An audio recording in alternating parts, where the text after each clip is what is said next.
Every time we go fishing, you know we gotta tie one on. In all honesty, when do I not tie one on?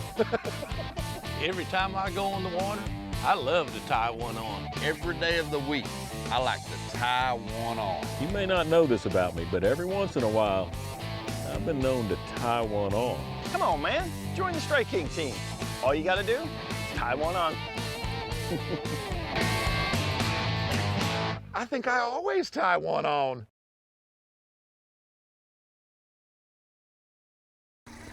Hey, welcome to Michiana Outdoors. You know, one of the things that I get asked about all the time is like, man, how do you throw bait so far?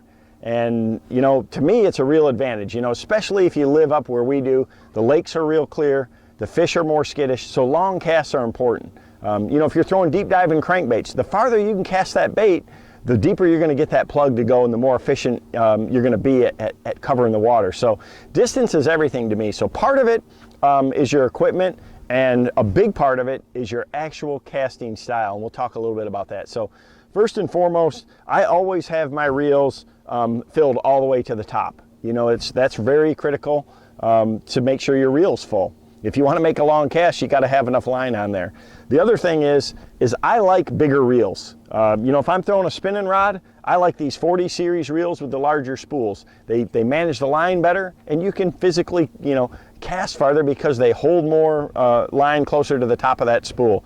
With a bait caster, it's the same thing. You know, having this extra wide spool like we have on these Quantums, you know, one of the reels that we just developed for them is the new Smoke 200 HD heavy duty, which it's got an extra big handle and it's got an extra wide spool, so it'll hold more line, and I can make a longer cast with that larger diameter, wider spool. So the equipment is a big part of it. Obviously, the longer the rod you use, the more that the distance is going to be easier achieved too. So I throw a lot of long rods, you know, 7.4, 7.6, 7.10, things like that. So crankbaits in general too are something that, you know, people say, man, how do you throw a 6XD so far? How do you throw that 10XD?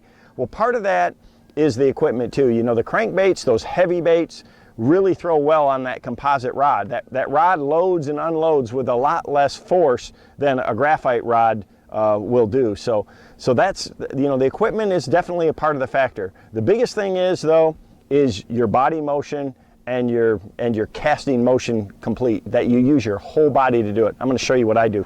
So if you want to make a long cast, it's not about just using your arm movements like this. You know, you can throw decent that way, but if you want to make a long cast, it's just the same way, you know, that a pro golfer is going to hit a 300-yard drive or a pro baseball player is going to hit a home run. You got to use your whole body. So what I do is I want to step into it and use, you know, my whole lower body, legs, and your whole upper body. So I'm going to step and follow through. If I want to make a really long cast with a 6XD, that's what you have to do. So it's about that full motion and gaining that leverage, you know, from your hips to your legs, to your shoulders, to the whole body, and making that really long cast. When you match that with the proper equipment built for making long casts, these extra wide spool reels, these longer rods and things like that, you don't have to throw it that hard if you use that whole body motion and that follow through. So it's just something that I've learned over the years, growing up as a baseball player, that's really served me well. And, you know, making those long casts in these clear water situations is going to get you a lot more bites.